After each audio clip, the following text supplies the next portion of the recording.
Good evening, race fans. Welcome to the Core Racing Network. Tonight, the Core GT Series heads to Lime Rock Park, and another round here for these guys in the GT3 cars. And if it's anything like last week, it is going to be pretty epic. And Lime Rock is kind of similar in some ways to last week's race at Mosport, and I mean, just hoping it puts on anywhere close to the battle that we seen last week, as the GT3 Pro guys were just having at it the entire way.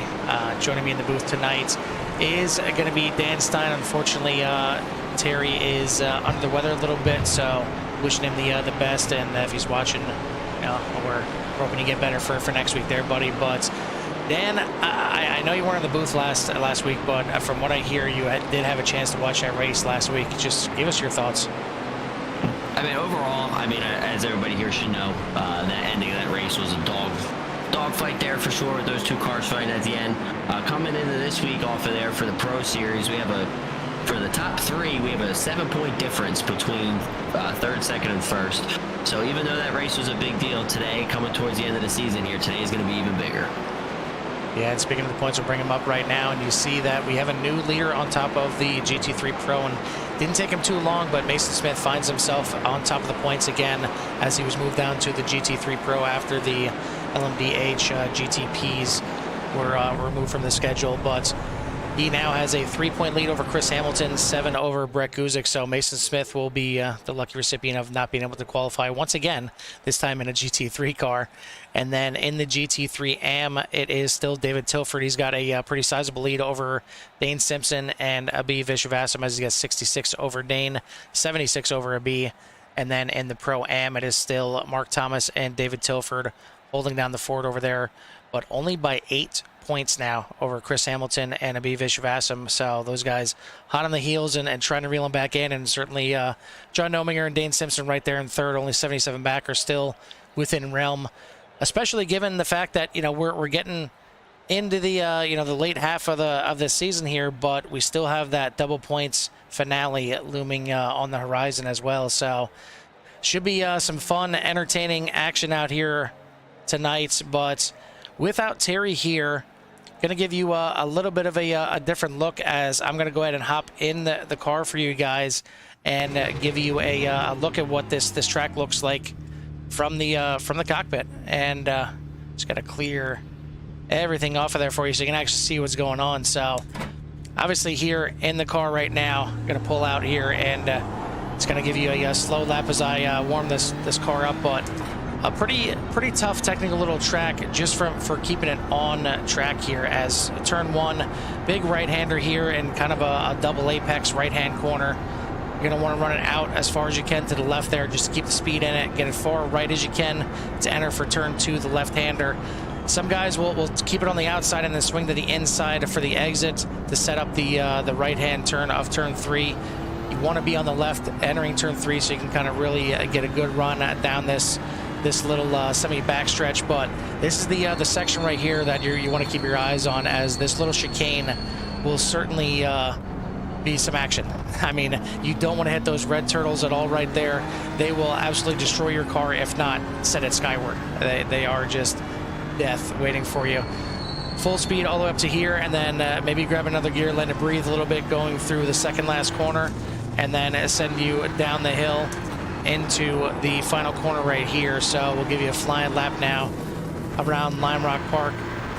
As it's a pretty wide track, all things being considered, but again, you miss your braking point a little bit, you miss your entry a little bit, and that's what can happen right there. You go off the track and into the grass, as you see right now, and you see why I'm in the booth and not in the race right here. But we'll get you back on track and show you the second part of this track if I can get the wheels back under me. But I mean, it can happen that quick. I mean, you really want to try and maximize as much as possible both sides of the track and really open up every corner, every exit as much as possible. But you touch that grass even a little bit, and it's going to send you shooting off. You may not get into the barriers and destroy your car, but it's going to kill your time. It's going to kill your position.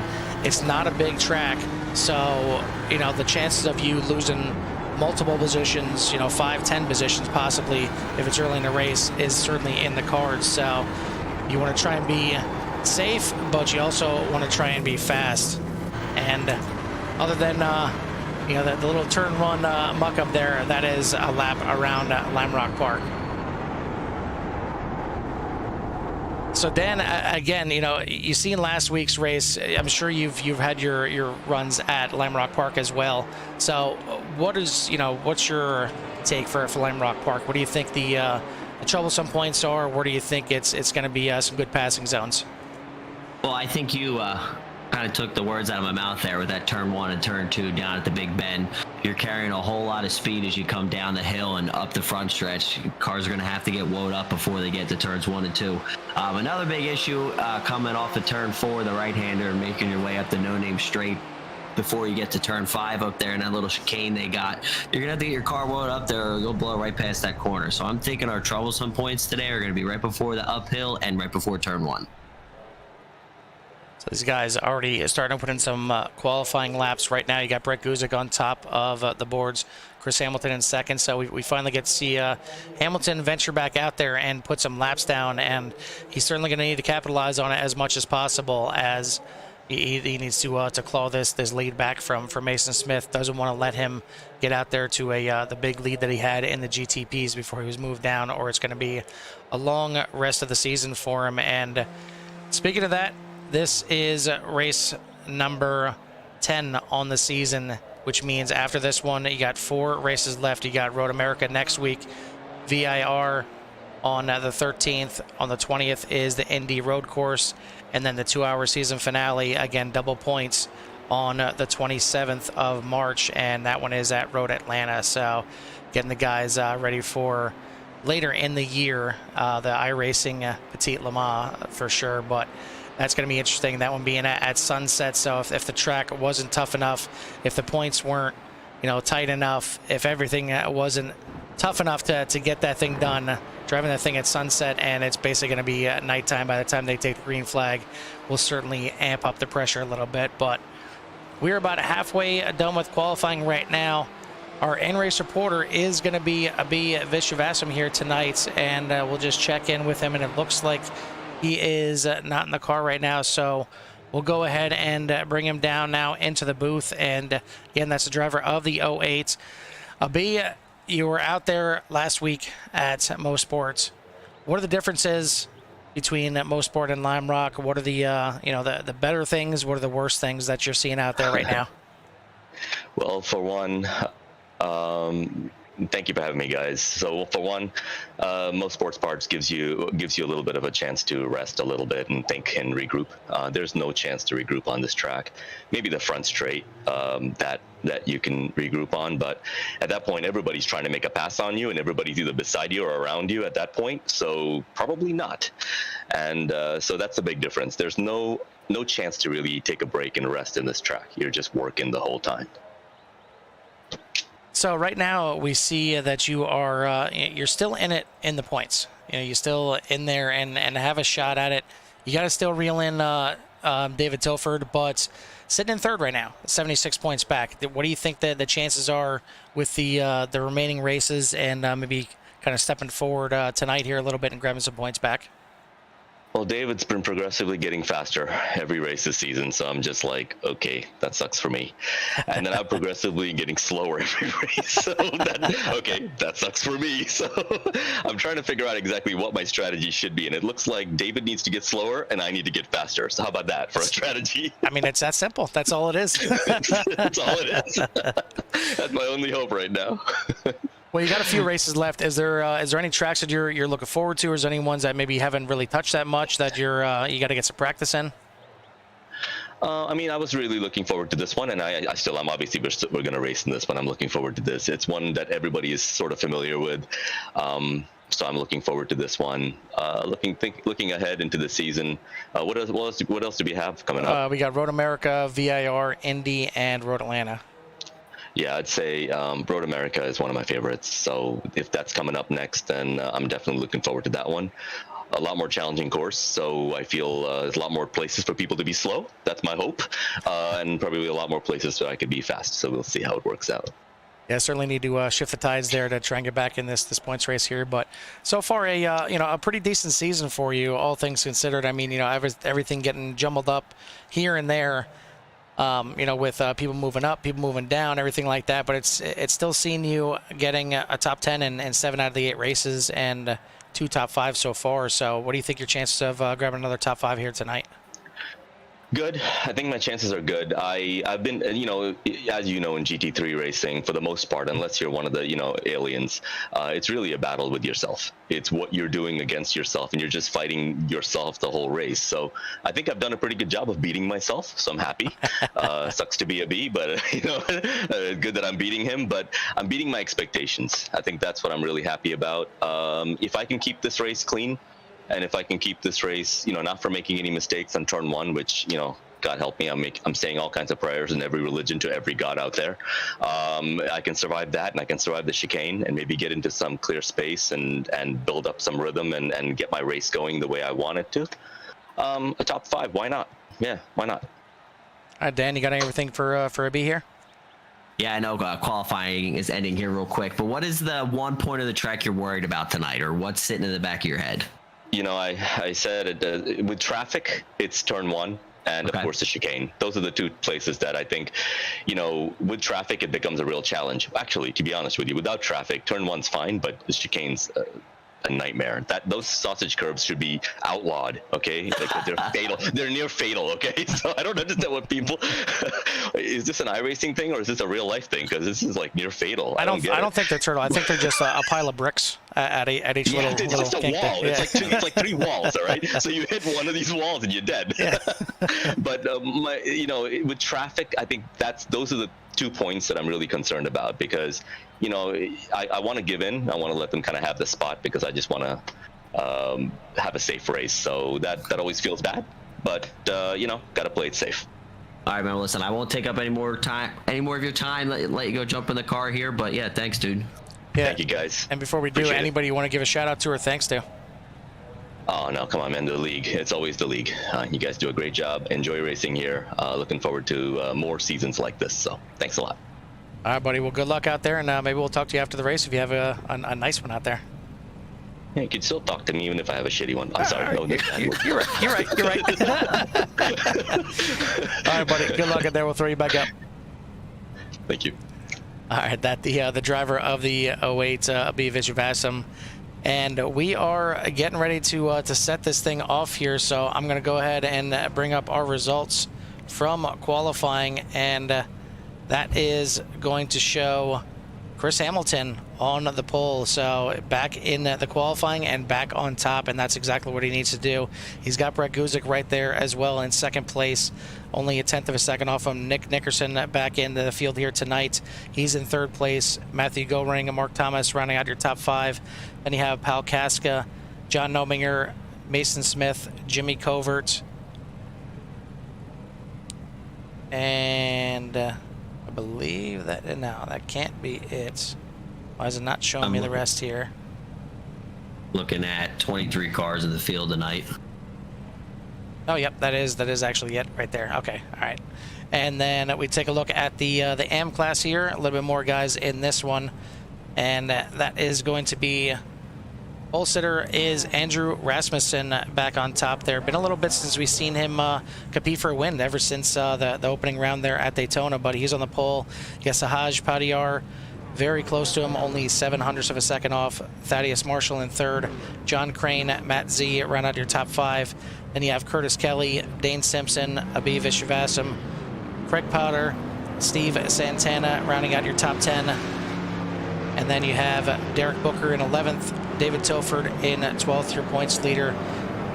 Tyler Wong in 13th, and Tim Thompson in 15th, rounding out your field as these guys take off and pace around behind this Porsche pace car. And we're getting ready for 45 minutes of action here, and it's going to be action-packed. I mean, these guys won't be able to pass for the first couple corners here. Per the rules, we let them go single file and just kind of space themselves out a little bit before they really fire off. But once they do, it's going to be action-packed. And I mean, we talk about Watkins Glen having the bus stop, but I feel like this chicane that they're coming up to right now is basically going to be a bus stop for that first lap. I think there's going to be a lot of guys that are almost going to have to just about stop to let the field go through here. It's going to be pretty tight, as you see right there.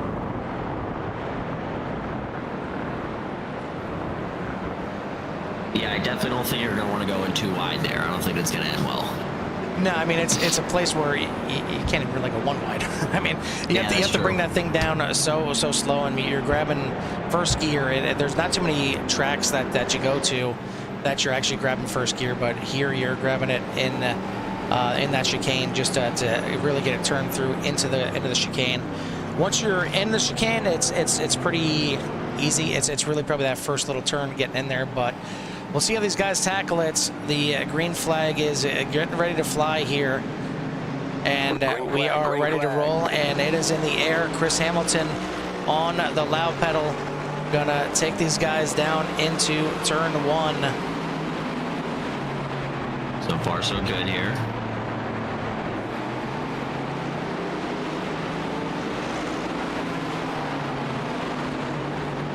These guys doing a good job so far making it around here.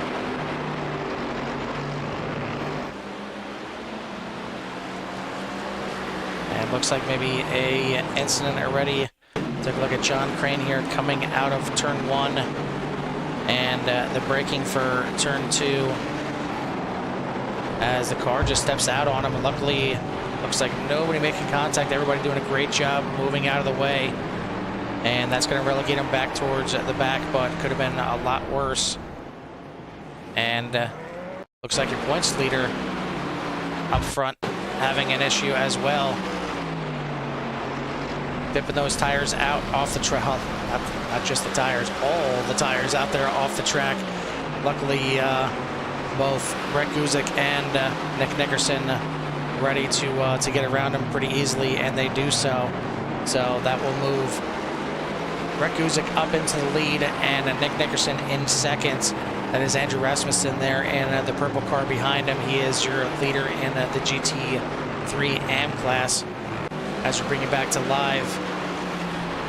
So far so good for these guys. I mean, it's those first couple laps just are going to be treacherous. It's going to be scary.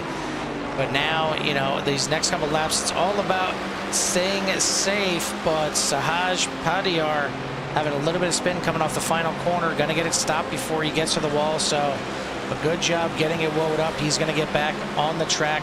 Going to lose several positions, but again, it could have been a lot worse.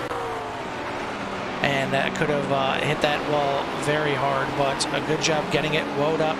And he's going to rejoin the fight here back in 13th. So again, one little mistake, especially this early, you're dropping back pretty far, and you didn't take any damage, which is good. But you got a long road to make it back up to where you were. So, Carl, let me ask you, coming up to the chicane right before the uphill, you're on the brakes pretty hard. Do you think brake temperature is going to be an issue for these guys? I think more locking up. You know, worry about locking the tires up is probably going to be more of an issue for these guys, and you really need to be careful and safe with those tires, because it's very easy to do. And that's pretty much the worst spot you want to do it, because you never know if somebody's close behind you. There's a good chance that they're going to get into you. If not, you could miss that first turn, and it's a hard turn to get back into. I mean, we'll take a look at it right here. It's really just that first right-hand turn that's hard, and then from there you're slowly picking up speed going all the way up through the hill. But it's just tight, and you see these guys trying to get as close as they can to those red turtles right there, but you cannot hit them at all. And you see it's just traffic after traffic coming through here. You know, no matter how big of a lead you got, it's gonna kind of concertina back up to right here. But everybody making it through pretty nicely. We and got the 96 around, got a wreck coming out of 7. Yep, let's take a look at that. Looks like it might have started here with John Crane. Oh no, yeah, John Crane. Hard impact into the wall, and he's gonna slide in. And shades of last night, Nobinger and Dane Simpson getting into it, and that's the worst spot to be, parked sideways as these guys come over that blind hill, but he's going to get it out of the way. And we'll see exactly where Dane Simpson ended up after that. Looks like he did get it back going here. We'll take a look at that one more time from Dane Simpson's point of view, because he did get clipped there pretty good, but looks like he might have ended up making it through that thing.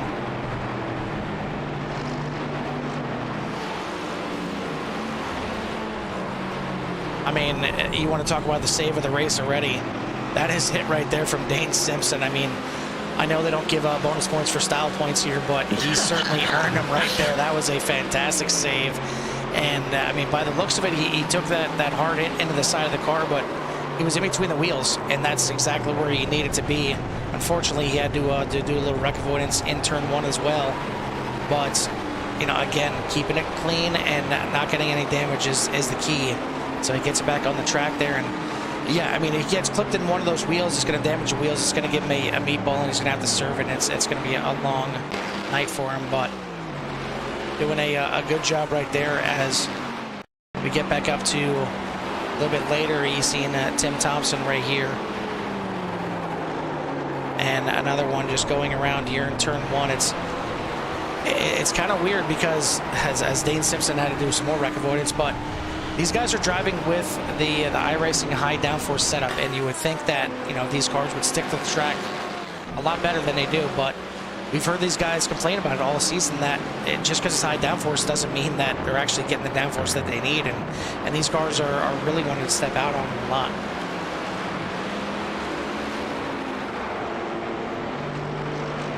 So, as it stands, we have Brett Guzik out front, Nick Nickerson, Chris Hamilton, your top 3 in the Pro class. In the GT3M, it is Rasmussen, Marshall, and Curtis Kelly, your top 3. And you know, we talk about setups, and we talk about these cars, and you know, we got just about every make and model out here for the GT3s, which will kind of turn us to our one of our segments here that I know. Dan, I know you really enjoy the Terry's Track Talk, and unfortunately without Terry here, we're not going to have it this week, but you have your own little segment, and that is Stein's Spec Speak. All right. First off, yes, you got it right. Very upset that I don't get to hear that track talk today, but I will survive. So the 2 cars I'm going to be talking about today are going to be the McLaren and the Porsche. First thing I want to say is they're both twin-turboed. The engine layout for the McLaren is a V8, and the engine layout for the Porsche is a flat 6, boxer 6, whatever you want to call it. They're both rear engine. The McLaren is indirect injection, so I'm assuming that's port injected, so the injectors are in the intake manifold, and the Porsche is direct injection, so the injector injects the fuel right into the cylinder. A couple advantages of having a V8 is there's counterweights on the crankshaft, so you get a little bit more of an inertia. Your engine can hold RPMs, that can hold higher RPMs easier because a thing in motion tends to stay in motion, versus with the Porsche, with the flat 6, there's no counterweights on the crankshafts. The counterweight is the other piston on the other side of the crank, so you can spike RPMs a little bit quicker. So you might have a better top speed with the V8, but you might be able to launch out of the corner a little bit more with the flat 6. Another thing we're talking about is the McLaren has variable valve timing, so they can adjust that valve timing a little bit. Obviously, with a lower RPM, you want less air, less fuel. Higher RPM, you want more air, more fuel. Other than that, they weigh about the same as most all of these GT3s do. They're both water-cooled. Rear engine. I just think it's a top speed versus better launch off the corner competition between these 2 cars. But that's all I got. Yeah, and I know for me, from driving these cars, typically on most tracks, the Porsche is the fastest speed-wise. You'll see a lot of the top guys, a lot of the pro guys will run the Porsche. It seems to be the one that has the most, the best chance of running your fastest laps. But with that being said, it is one of the toughest cars to handle. When it comes to the GT3s, it is just, you need to be ready for it at all times, and it can step out on you at any time. So it's kind of one of those risk-reward cars. You can have some really good fast times, and you can have some damaged cars that you're bringing back to the garage. So you really need to kind of pick your poison. But looks like right behind there, we've seen Saj Padiyar kind of doing a little bit of the same off that turn, that last turn there with the McLaren, as the McLaren seems like it's a little edgy here tonight as well. And Tim Thompson off track. Take a look. I'm not seeing. Okay, there we go. Yeah, so your Tim Thompson just having a little bit more issues in turn one this time, just sliding out a little bit wide. And you see the the exit of one there is very wide, almost to the point where you're off into the shrubbery there. And a lot of times you'll see guys do this right here, just go ahead and skip turns 2 and 3 to work your way back on the track, because the speed that you're going to or the time you're going to have to give back is kind of minuscule compared to what you lost all the way going through there. So looks like Tim may be looking for a way to get back on the track, but I mean, at the very least, turn 1 gives you that option to kind of slide a little bit out wide. Some of these other corners, you're going to have the barrier a lot closer, and you really need to worry about keeping that thing on there. But it looks like Tim really struggling with the car, and you see Padillard coming up behind him as these guys make their way into the chicane. It looks like Tim Thompson just elected to go out and around. But back up here at the front, it is Brett Guzik, but you see Nick Nickerson not letting him get away at all in this thing, as they have been neck and neck this entire way. And you wonder, how much of this is Nick just kind of hanging back and settling in behind Guzik right now, just to kind of ride along and maybe save a little bit of fuel. Yeah, I'm very interested to see what the fuel window is going to look like. Take a look back here at our GT3 M class points leader, and that is David Tilford. He's worked his way up into 7th in class right now, right behind our in-race reporter Abhi Vishwasam, who is in 6th as well. So he's moved up a couple spots from the start of this race. He's moved up 3 spots. So a good start for Vishwasam. Tilford looking for a way around, and it's one of those situations where Abhi is going to not be happy to see that 12 behind him already in this race. We're only 11 and a half minutes into this. Here for the pro class between Nick Nickerson and Guzik.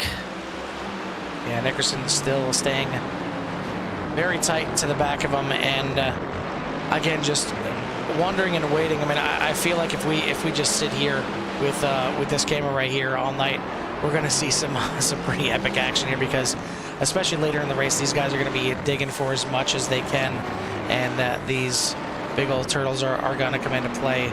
These guys doing a fantastic job avoiding it right now, but looks like Padillard with some more issues here, this time going into turn 1. And that McLaren just not being nice to him at all, and he's going to clip the grass a little bit, gets to straighten back up, and he will get back going. But back there right now in, looks like 16th overall is where Padillard is right now.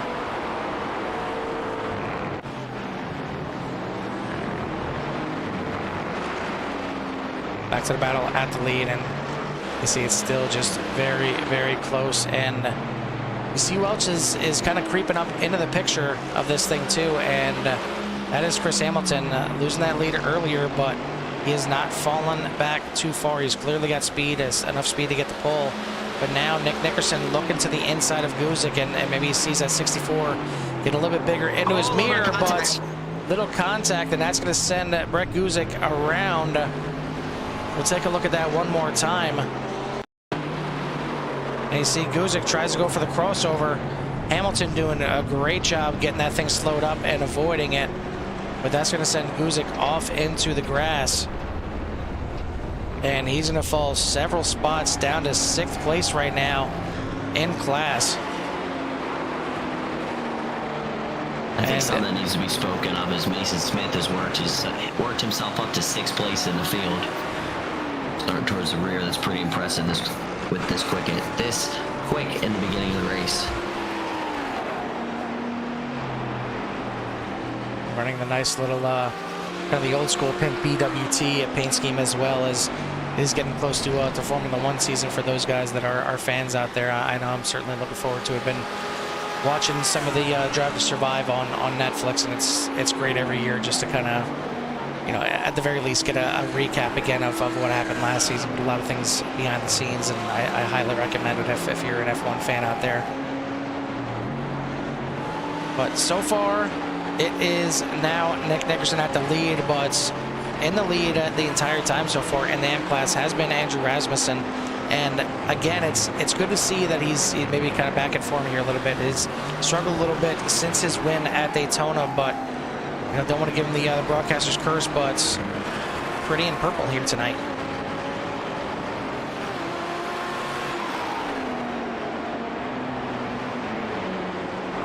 About a third of the way through this race now, and I gotta assume that these guys are. I think they're good enough to be able to make this thing on one pit stop, and I think they're probably coming into the window pretty soon here, just from some of the testing and practice that I've done. So it'll be interesting to see if anybody wants to short pit here. But as you see the track map, not really that great of a track to short pit on, because there's a good chance that no matter where you come in or go out, you're going to be in traffic. So, typically you want to try and short pit and get into a bit of a window on the track that you're going to have clean air and you can just rip out some good laps. But the track is just cluttered with pros and AMs right now. So it looks like we do have one taker into the pits, and that is Pal Casca. You just taught me something. I never thought about that on short pitting. I understood the concept of it, but I never thought it puts you on the opposite side of the track. You just taught me something. We're here to learn, too. We're here to learn. Absolutely.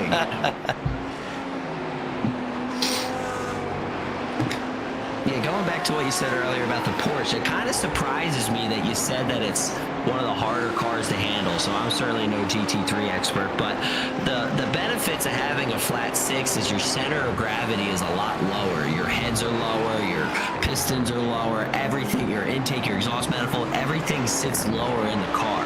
So you would think your center of gravity is a little bit lower, so you think the car would handle better. Yeah, and I think it's just a lot of the cars, it really needs to be balanced front to back as well. You want to be low to the ground. You want to have the low center of gravity, like you're saying. But some of the front engine cars seem to just handle a little bit better. And it's really track dependent as well. I mean, from what I've seen, the Porsche just is kind of a little crazy on every track. But there's some tracks where you want that front engine car just for the stability going in the corners, and there's other tracks where you want that rear engine car. It just seems to give you a little bit better launch. So it's one where, if you really get into the GT3 racing, on iRacing here, especially if you want to get into some of the endurance events, you really need to test out multiple cars. You may have your favorite car. Last couple years we've really favored the Ferrari. The Ferrari has been just pretty dominant at a lot of tracks, but now since they've upgraded all the GT3 cars, the Ferrari kind of stinks.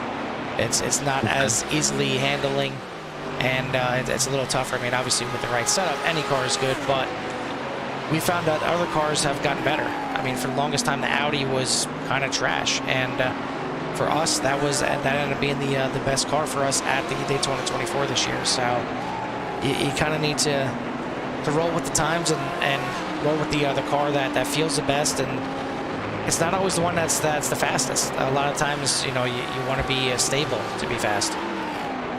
Okay. All right. Well, while we've been chatting, our man Christopher Hamilton is taking the lead as Nick Nickerson pulls off into the pits. We'll take a look back. Looks again, incident here again with John Nominger, and this is going into the chicane, and that's not the way you want to be facing. And boy, that is a rough place to turn around unless you can use that grass to snap around. I guess it's a little slow spot, so maybe not as bad as I thought it would be. But yeah, Nickerson giving up the lead to Chris Hamilton. So we'll see how long Chris now decides to stay out, as he is in a bit of traffic here and gonna get the wave around here. Oh, Mark Thomas off track.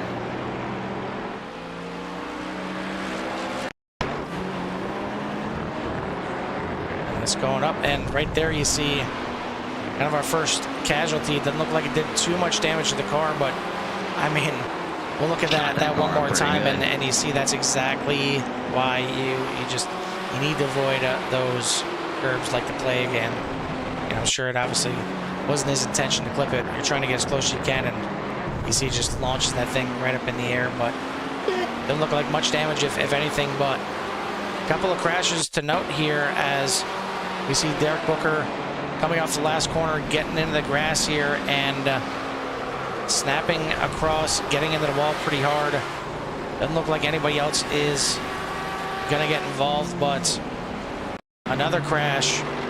Your leader, before he came into the pits, Nick Nickerson, coming back out on track, and it's not been too fun as he misses the chicane, and not sure exactly what went on there, but he is now jumped into the pits, and yeah, not sure exactly what's going on with Nick Nickerson, but he may be done for the night, and I don't see why or what happened, but that is the case. See a puff of smoke, like something blew up. That's weird.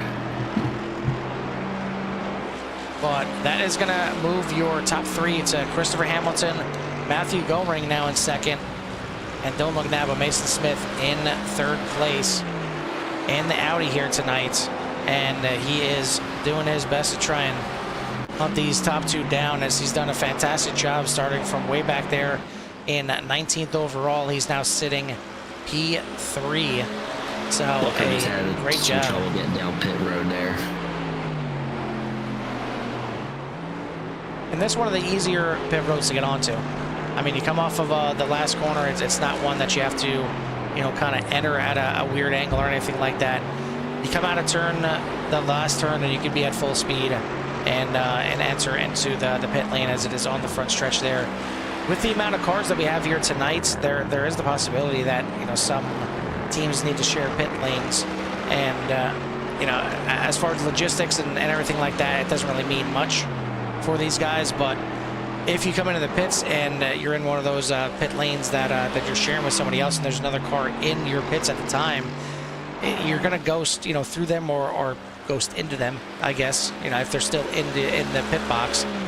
So it's just it's a little weird trying to hit your marks coming in there. So I wonder if anybody is dealing with that kind of a situation out there at all tonight. But we are now getting up to the halfway point of this race, so I think it's about that time that we turn ourselves down, turn these cars up, and give you guys a little love to hear it.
on action out there on the track, and you see the pass for second place overall and second place in the pro, and that's going to go to Mason Smith. So working his way all the way up from the back to the front once again, as he is actually technically in first right now. Hamilton making his way into pit lane and completing his pit stop for the race, as these guys are now past halfway.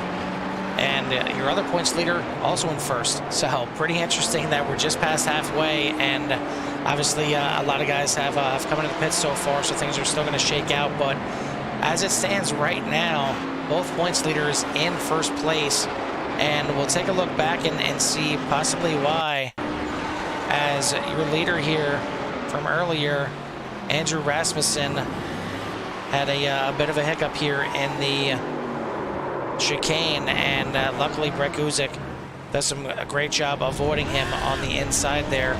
Rasmussen gonna back it up all the way across to stay out of everybody's way, and then he will get back going. But you'll see here in a second, that is right there, David Tilford making that pass for the lead overall in the GT3 AM class.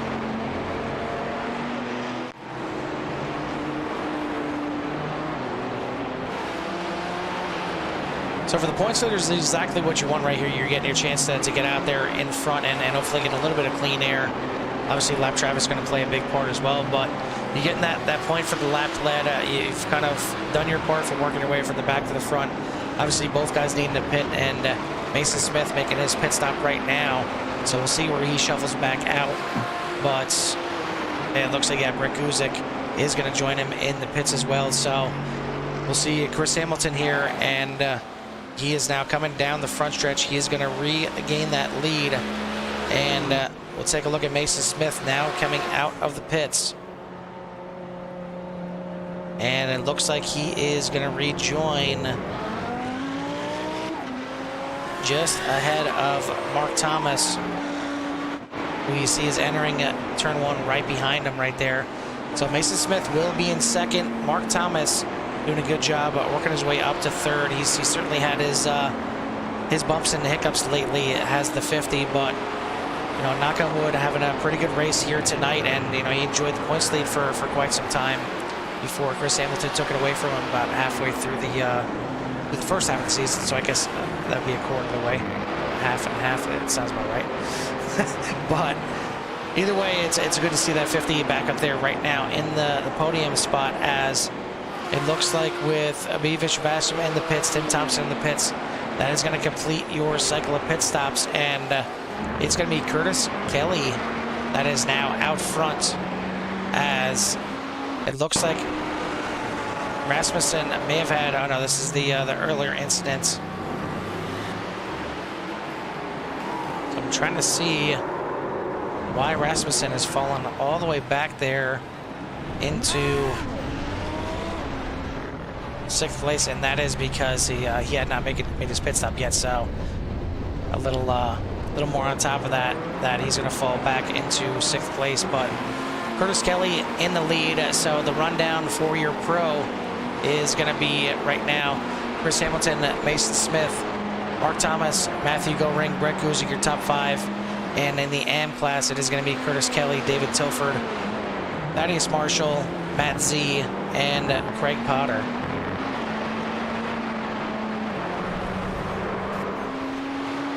So 2/3 of the way through this race, and actually before I go ahead and get to that, we've got Thaddeus Marshall. Oh, big incident right there.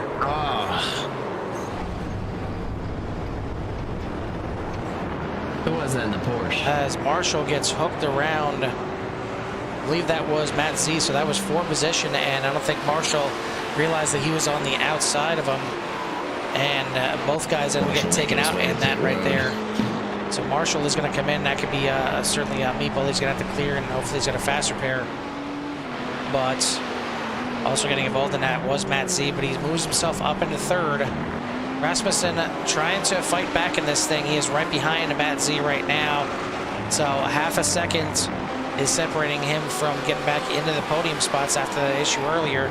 But you see, I mean, Rasmussen hasn't made, too many mistakes here in the race, but that one little mistake has cost him pretty dearly, and he's going to have to work his way back up to that front spot. But he's got 14 seconds now between him and Curtis Kelly to the lead, and even 12 seconds just to get into second place with David Tilford. But first he's asked to dispatch of Matt Z here, who is right in front of him. So this is the battle for third in the AM class. Interested to see if that Porsche is going to have any issues in that. I mean, it didn't look like Matt Z took too much, if any, damage from that. Certainly, Thaddeus Marshall in the 187 taking some more damage, as he is still in the pits and most likely did not have a fast repair, so he may be done for this race, unfortunately. But you see Rasmussen all over the backside of that Porsche right now, looking for a way around and maybe try to set him up for a pass on the front stretch. There's still some time here. He's got to be patient, and we wait for Matt Z here to make a mistake.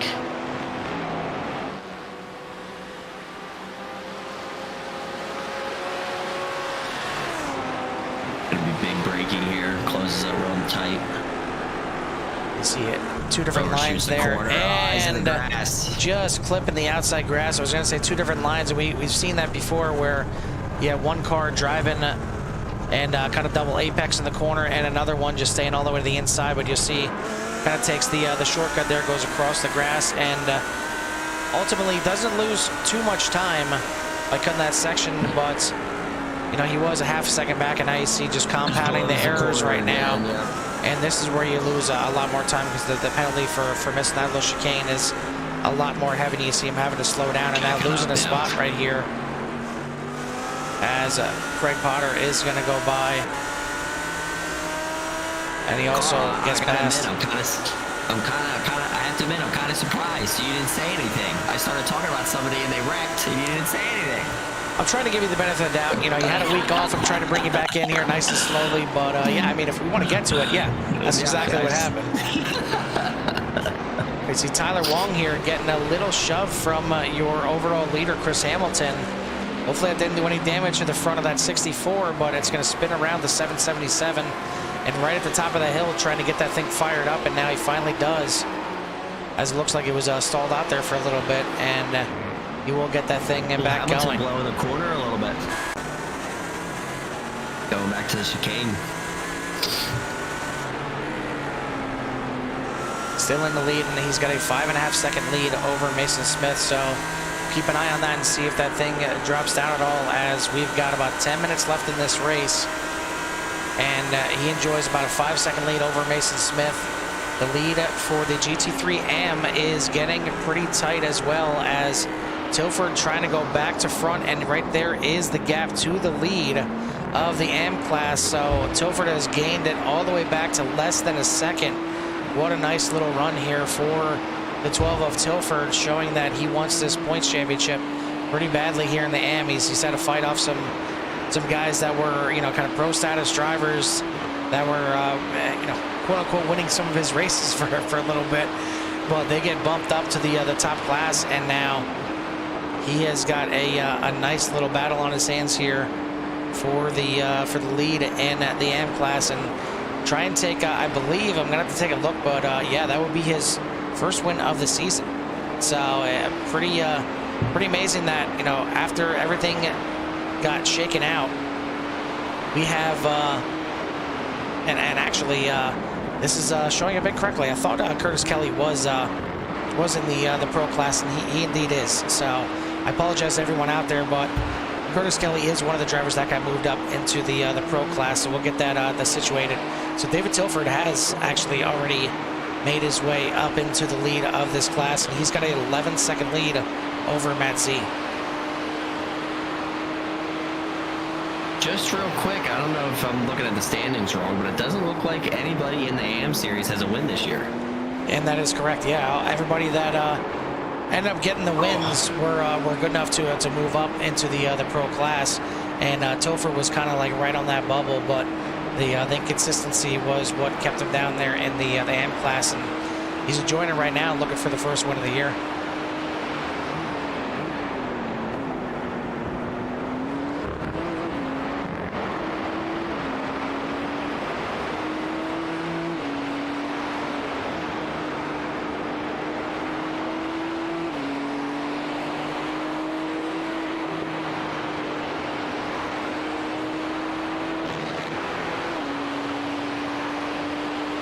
There we go. Now we got it switched around a little bit.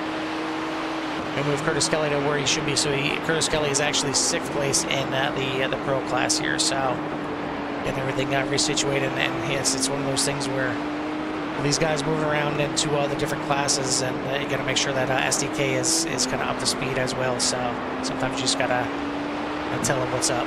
But as it stands right now, excuse me, the lead is still at about 5 to 5.5 seconds for Chris Hamilton. So still doing a good job putting down those laps. I mean, he was fast in practice. He was clearly fast in qualifying. Mason Smith not getting a chance to qualify, being the points leader starting in the back, but Chris Hamilton doing what he needs to do. He gets the pole, gets those 5 bonus points, which are extremely huge. I mean, coming into this thing, Mason Smith only had a 3-point lead, so just from Chris Hamilton grabbing that pole gave him the 2-points lead, but he didn't have to start from the back. He was not the points leader coming into the race, so he had to start from the front, and he's still in front right now. Well, he had to earn it back after, Brett and Nick had their issues. But this would be a very big win for Chris, and he would love to get that points lead back, especially pulling it back from Mason. But then it'll kind of be a role reversal next week. Mason will be able to qualify, and Chris will have to start from the back at Road America. And I'm looking forward to Road America. I really enjoy that track. Dan, have you had a chance to run any kind of vehicles there at Road America? I have not, so why don't you give me a once-over on it? I mean, it's one of the tracks that even NASCAR runs at. I believe they run the Xfinity, maybe even the Truck Series at it, and it's a purpose-built road course, and it's got its own characteristics. You got the nice long front stretch that could certainly lead to some passing in turn 1. You got the carousel that you really need to make sure you're getting speed going through the carousel, but then you also need to have the speed going out, which is going to send you down the back stretch. But the little kink there on the back stretch can certainly catch you out. Is you can keep that usually full speed, if not maybe letting the car breathe a little bit.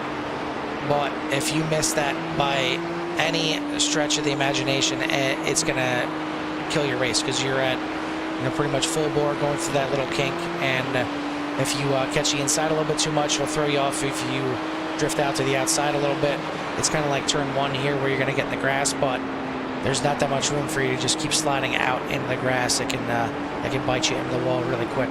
So should be a good one next week. 45 minutes there at Road America in the late afternoon. So those guys maybe dealing with a little bit of darkness toward the end of the race as well.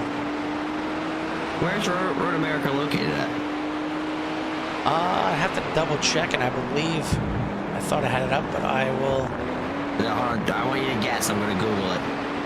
I'm already bringing it up here on iRacing, so yeah, let me guess. I'm going to guess that it is.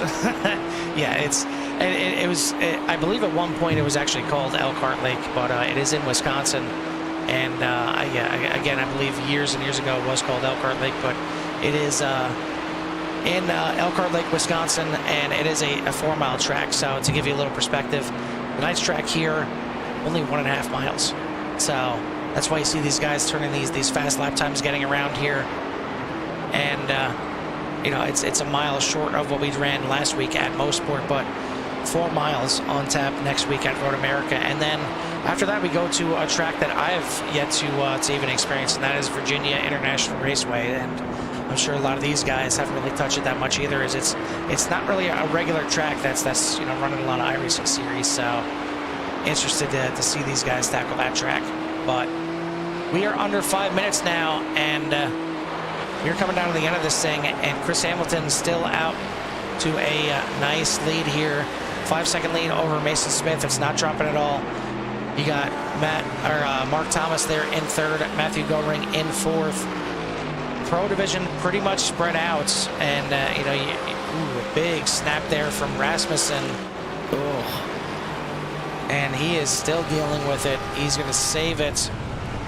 And he was sitting in a pretty good spot, but that could be a meatball. And yep, he is twirling back to pit lane again. Another podium spot for Rasmussen goes by the wayside here, and that will most likely be his race. You hate to see it. I mean, he's got a lot of speed, and he's just been bitten by one thing or another unfortunately tonight it seems like a lot of self-inflicted wounds, and a last wound right there as we've seen it live. But David Tilford enjoying a nice little lead right now, 10.5 seconds over Matt Z in second. And Matt Z got a nice little lead, as got a little hairy there into turn 1 with the 777 of Tyler Wong, who's having a pretty decent race himself. I mean, he's been another one that just kind of needs to get a good finish to get it under his belt. And sitting right now, he's 2 laps down, but he is in 6th place, so that's a very respectable race here so far. Steve Santana, another one that doesn't get a chance to get out here too much, as your leader there having some issues getting through the chicane, but Santana sitting back there 1 lap down in 5th place, and that's a good top 5 for him. John Crane sitting in 4th, and I believe that would be the highest finish for Crane this season if he can lock down that 4th place. Time's starting to tick down, and most likely going to be 2 to go here at the line for Chris Hamilton, possibly 3 to go, depending on how quick he gets around here. But the lead is starting to shrink down a little bit. He's still got a nice gap, you see right there in the distance, Mason Smith, but he's going to need a lot of help here before this thing ends to be able to catch Chris. You see him right there coming in the picture. But as it stands right now, we got 1.5 minutes left, so if Chris, decides to take his time a little bit here, he's going to give up some of that lead, but he may be able to get the white flag this time by instead of taking it 2 to go. We'll see at the line as they come up onto the hill. Second last corner, and you got Tyler Wong having a little bit of an issue right there in front of him. We'll see if he stays in 6th. He should, as Rasmussen, I believe, is still in the pits, but Chris Hamilton going to come across the line, and actually we may end up being 2 to go at this time by, as he ended up crossing the line with about 1 minute to go, and these guys are turning about 50-second lap times. So an extra lap maybe for Mason Smith to close the gap. It's down to just under 4, as now it creeps back up to just over 4. So Chris Hamilton doing a really good job, not really putting a foot wrong here, other than the start of the race where he lost the lead to both Guzik and Nickerson. But ever since then, doing a fantastic job there in the 64. Looking at our in-race reporter, B. Vishwavasan, looks like he's settled back into to where he started, and his race appears to be done, as he is in 8th place in class. Thaddeus Marshall still out there on the track, so possibility that he may end up falling to 9th place if Marshall can get around him. But you see right there Barney waving the white flag out as Hamilton crossed the line with 6 seconds left in the race, which means it is going to be white flag this time by. One more time around for Chris Hamilton, and he will claim another victory here on the season. And taking a look as it's not working out for me, there we go. This would be Chris's 3rd win this season. Mason Smith is tops over everybody with 5 wins, Brett Guzik with 4. But 3 wins for Chris would be certainly one that's going to be welcomed, and it's going to be one that he's going to welcome back the points lead here with 4 races remaining. Chris Hamilton back on top in the race, back on top in the points. The 64 repping the CRN paint scheme, as I know we love it up here, seeing that paint scheme go to victory lane. Mason Smith going to bring it home in 2nd place. We'll take a look back here at Mark Thomas, as he's going to come across and grab 3rd place. So there's your podium for the GT3 Pro. Matthew Goring going to finish in 4th, Brett Guzik in 5th. Looks like Curtis Kelly going to finish in 6th place. Greg Potter already crossing in 3rd for the GT3 AM. Take a look over here at David Topher coming through the final corner, and he is going to enjoy his 1st win of the season and stretching out that points lead a little bit more, as he is going to win it by 7 seconds over Matt Z, who is now coming across the line. Good race by these guys.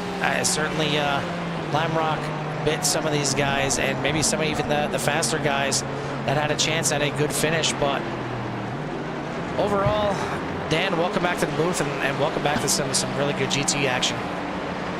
absolutely, man. I'm almost speechless here. What a comeback night for Mason Smith. I mean, working his way from the rear, second place in the Pro Series. That's super impressive. And then same thing with David down in the AM Series, working your way up from the back to bring home a win. It's really, really good stuff.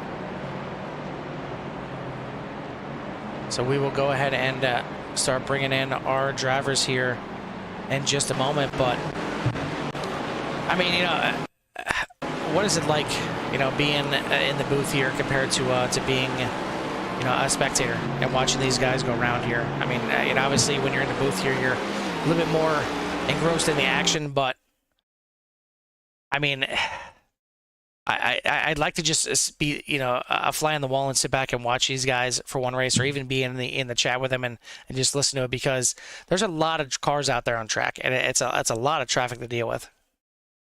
Oh, absolutely. I mean, being up here in the booth, I mean, I could kind of click around a little bit more. I mean, watch the action on the track that might not be broadcasted and stuff like that. But when you're sitting as a spectator, you just kind of get to sit back and relax a little bit. You know what I mean? So I think it's a double-edged sword there. I mean, as much as I like, talking to these guys, getting to know their strategies, learning a little bit more from them, and getting up here to work with you, sometimes it is nice to kick it back. You know what I mean? But seeing these guys ripping around the track, and they're almost, you get invested with them. Almost a little part of your family. I mean, I know as a commentator, you can't have any favorites, but you look at some guys, and when they're doing well, you tend to smile maybe just a little bit more. Yeah, certainly I've done that. I mean, last week when we seen James Carman finally grab a win there in the Vintage Cup Series, I know I was smiling even though I was in the booth. It was good to see. When you have those guys that have been in the league for quite some time, as I said, it's fun to see them grab their first win. But not a first win here for Chris, but I'm sure it's anytime he can get a win. You see his nickname, it's earned. That he is the bridesmaid, and he loves it when he can get a win and not finish second for once. As if we look back at the records in core, he's towards the top in wins for sure. But I could pretty much almost guarantee he's at the top in second places. So I'm sure love to get the win here, especially over Mason Smith. But let's go ahead and bring in the winner here in the GT3 Pro. And Chris, one better than second place here tonight, so it's got to feel good. Well, thank God. So tell me what it was like out there. I mean, obviously a lot of traffic out here on just this 1.5 mile track. You had a little bit of an incident in turn one early in the race, and you had to sit behind Guzik and Nickerson for a little bit. But once you got back out in the lead, you had a nice sizable lead over Mason Smith. Closed it a little bit towards the end, but all in all, was it just kind of clicking the laps off, clicking that time off? Yeah, just maintaining pace, clicking the laps off, and keeping it clean. What bit Nick and Brett were mistakes, and just I'm not saying I had mistakes of my own. I definitely did, but just minimizing them. I think Nick had a taste of the turtles on the uphill, and then Brett obviously spun out. But just minimizing the mistakes was the big thing here. So, I mean, we talked about this track being a little bit similar to last week at Mosport, but obviously, being a mile shorter, it condensed the field a little bit more. Was it just really focusing on keeping it on the track? And it seemed like turn one really was a bugaboo for some people, and obviously the big old turtles there in the chicane were not exactly fun either.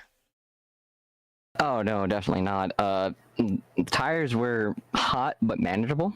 And once they finally came up to temperature, like it was on cold tires. I don't know if it was probably on the broadcast. I swung out wide on the front stretch, and that's what Brett got the lead, and Nick got by me, and I was like, I don't like the cold tires. But once it started to level out, the car became predictable and how I liked it to drive. This will give you the points lead back from Mason Smith. So what does that mean to you going into the final four races, starting with next week at Road America? Ooh, Road America, that's probably arguably the best track to start at the back, since it's all drafting and timing your braking zones and whatnot. But yeah, we'll just take it race by race. Mason's a great competitor, and as far as raw pace, he beats me out. I mean, clearly he started at the back and finished second.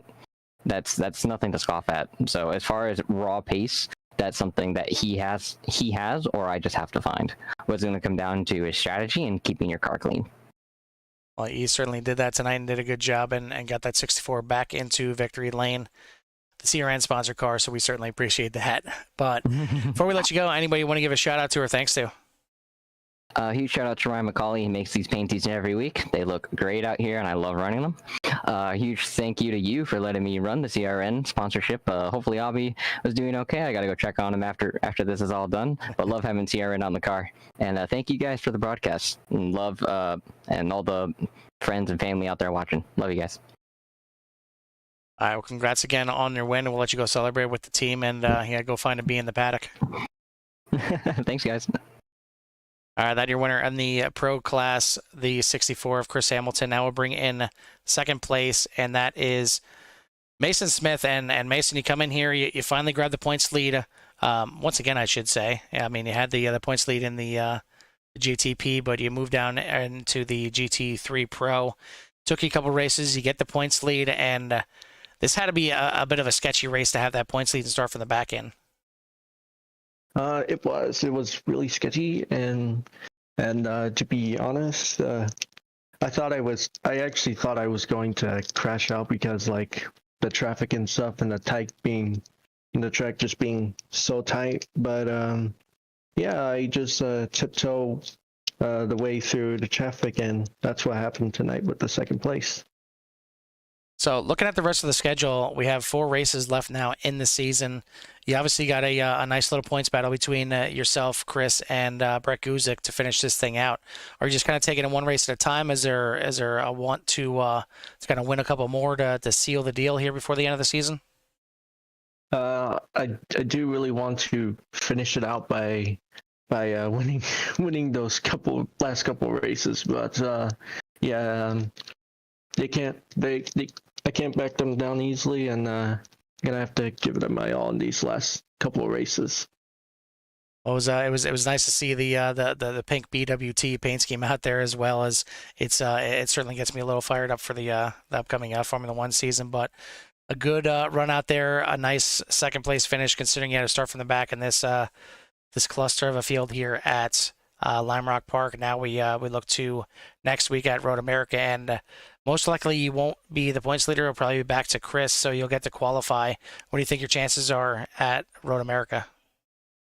I think my chances are good at winning, but again, there's competitors like Greg Guzik. I know he's been running really well, even though he had some issues, but still, it's a really tough competition.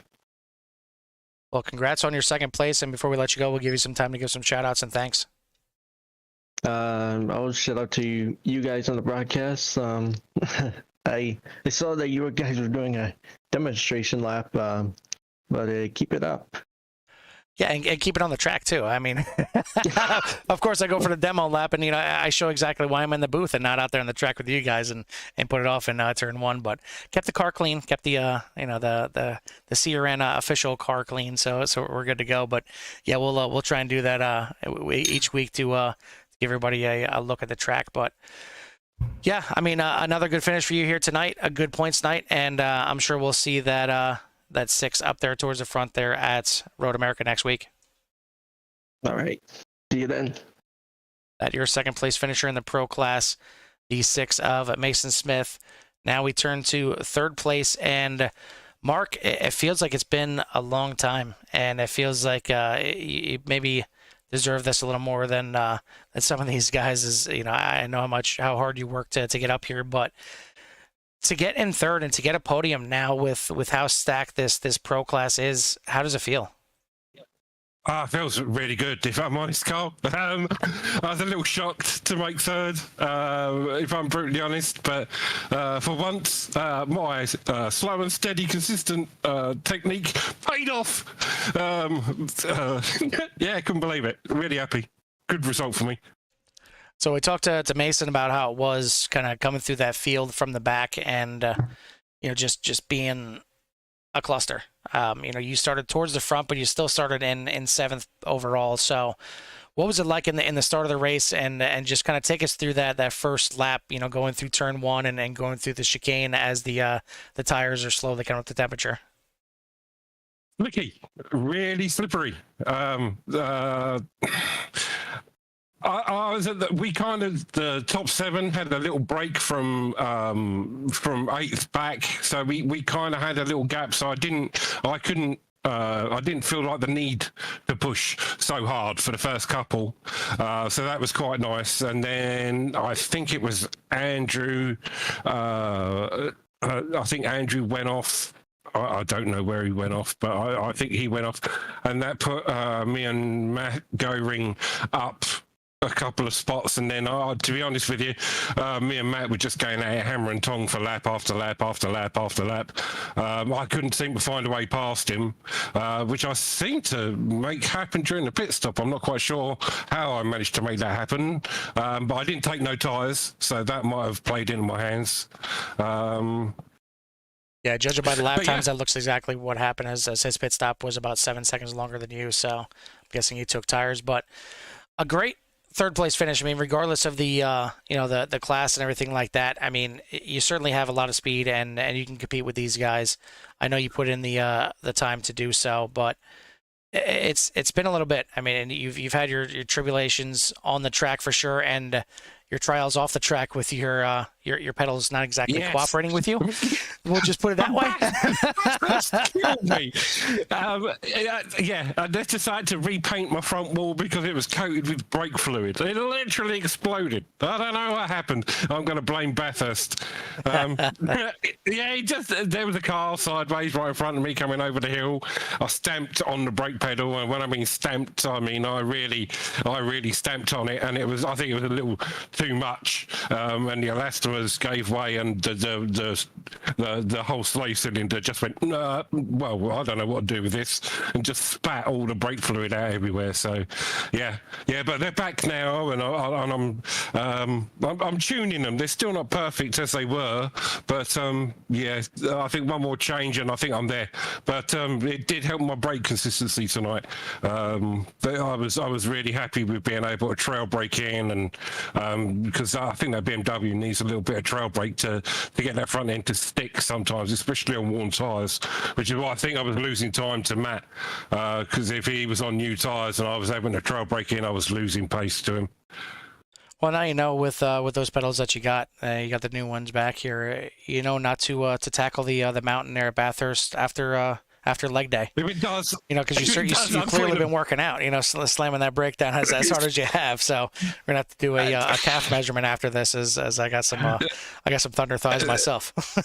There's a joke I want to make about thigh size, but I'm just going to skip it. We'll keep it family friendly here. Yes, absolutely. Good man.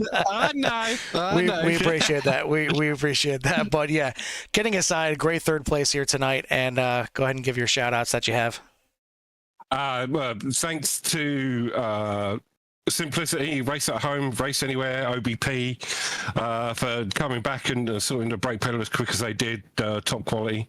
The missus, I hope she's watching. If not, she better be, otherwise she's going to get us. Easy, family friendly. Yeah, friendly.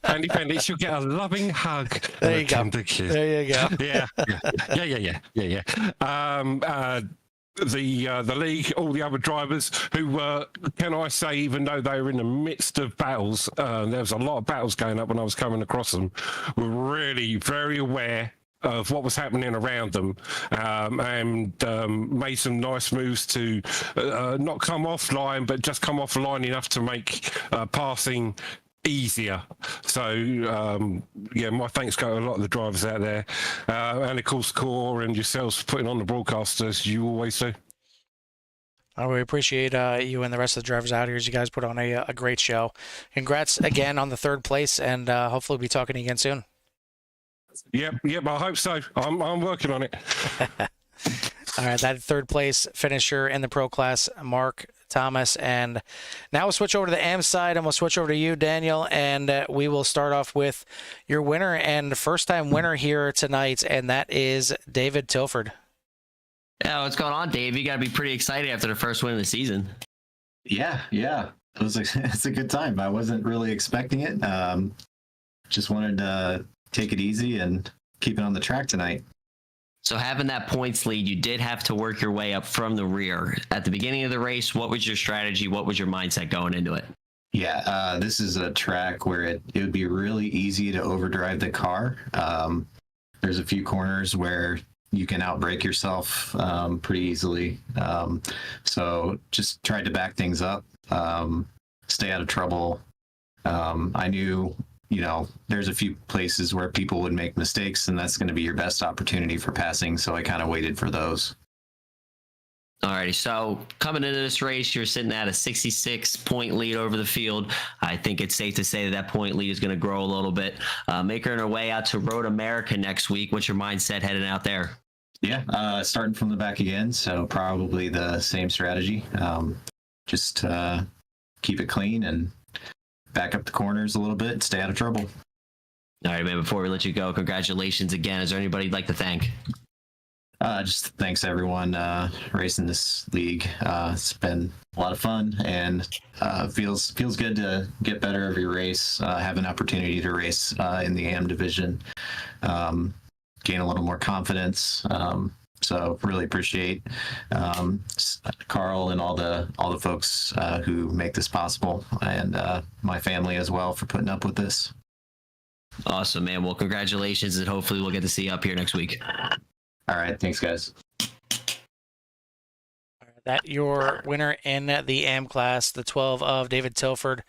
Now we switch to second place in the AM class, and that is the 212 of Matt Z.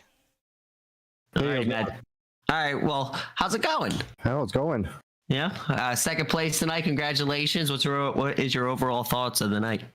It was pretty tough, not gonna lie. My tires were dying towards the end, and had a few mistakes there, but was able to keep the positions and keep it going. Before the start of the race tonight, what was your mindset? What was your strategy going into it? Just keep it clean. I mean, practice was super rough, and it's really easy just to hit that grass and slide into the wall. So my goal is just keep it clean and see what happens. Bringing it home second, I think it's safe to say that you did that pretty well. Next week, we got Road America. Are we going to see you out here?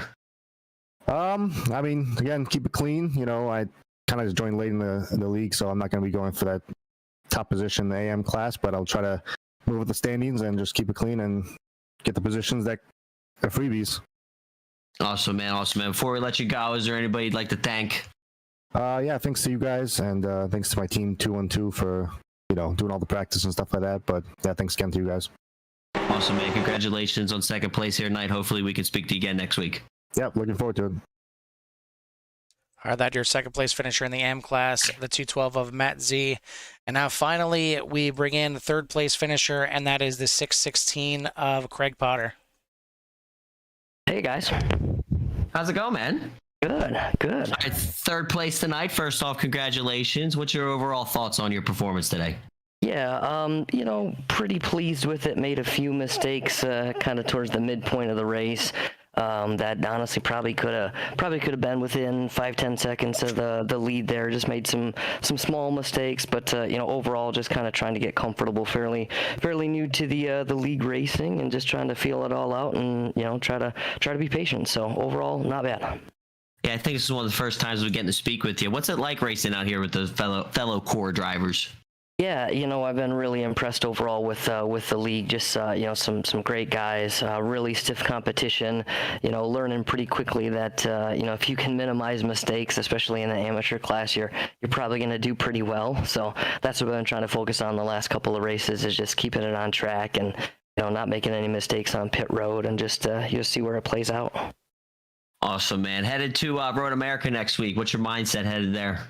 Road America going to be obviously very different than this week.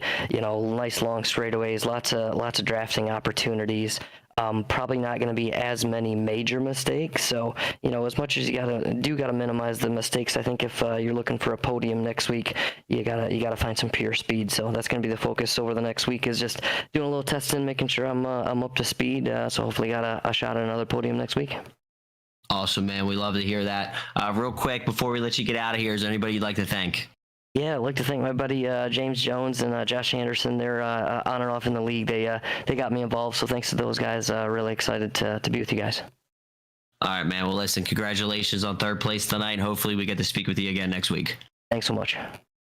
All right, that your third place finisher in the AM class, Craig Potter in the 6:16. So I gotta say, Dan, I mean, coming in here, I expected our points leaders to maybe have a little bit of a rough night. I mean, you got 22 guys in the field have after Jimmy Covert having his issues with the computer and the internet not liking him, and a real shame to see because he had some speed out here tonight to try and compete with these guys in the pro class. But still 22 guys. So 21 other guys that you're going to have to pass if you're starting from the rear of this field where, both our point hitters had to start with Mason Smith and David Tilford, and nearly both of them grabbing a win. I mean, David got his win. Mason just came up shy of his win, and pretty impressive on a track like this. And, only 1.5 miles. It's almost kind of, akin to, taking all these guys to Bristol. Compared to these guys normally running at a track like, Auto Club, where it's, it's bigger and a lot more space to kind of spread out. So, I mean, I guess if you look at it that way, yeah, all the cars are a lot closer, so maybe it's a little quicker to get through the field, but it's a lot tighter action and a little bit tighter of a track here. I think it'll be a little bit racier next week and probably easier for the guys to make their way through the field as you got a lot of nice straightaways that you can draft and make some good calculated passes, but you never know. I mean, it could be the same situation. You slide off track just a little bit, you can end up in the wall, you can end up in the kitty litter. So it should be pretty fun. But what are your thoughts on the night? I mean, yeah, absolutely. The hard chargers working their way up from the rear, I mean, all the way up to the front, especially as chaotic as this track can be with the cars so close. I think that's pretty incredible. But I think some heavy hitters struggled here tonight that I was not really expecting. I mean, we know that Nick Nickerson made a mistake. We saw on the broadcast that Brett Guzik made a mistake. That kind of surprised me a little bit. I mean, those guys are usually pretty locked in, and you don't see mistakes like that. Yeah, certainly could have shaken up the order had they not had those issues, and even Andrew Rasmussen, having his issues, Thaddeus Marshall having issues, yeah, a lot of big ones. Even Pal Kaska, it seems like he's been struggling just a little bit since he got moved up into the pro class. So it is interesting to see what happens when everybody's kind of on full tilt and really ripping through this. I think we could have some pretty good battles to finish out this season, but. That is going to do it for us here tonight in the Core GT Series. Tune in tomorrow night as we got double-headed action on tap with the ARCA Series and the Truck Series as they tackle Chicagoland, as the ARCA Series is going to be there for a 55-lap race. The Truck Series is going to be there for their 60-lap race. Then on Thursday night, the Vintage Series in action as they head to Nashville Fairgrounds, a little short track action there, 125 laps on tap for that one. And then on Sunday night, the Premier Series going to be doing a little road racing themselves as they will take the street stocks to Watkins Glen. So should be some fun action there as those cars will sit up on their wheels a little bit, and should be fun watching them go up through the S-turn. And then obviously back here, as we mentioned previously, at Road America next week for that big old 4-mile track, and see what the points lead does from there. I mean, it looks like we got a pretty epic battle that's going to come down to the wire in the pro class, especially with Chris Hamilton and Mason Smith going to be kind of back and forth, I think, with them the rest of the season. But I'm looking forward to it. I hope you guys enjoyed the action out here tonight. I know I sure did. I'm sure Dan did as well. Hopefully we have all three of the three amigos back in the booth next week. Hopefully Terry's feeling better out there. Shouts out to him one more time. But that's going to do it for us here at Lime Rock Park. We'll see you at the track.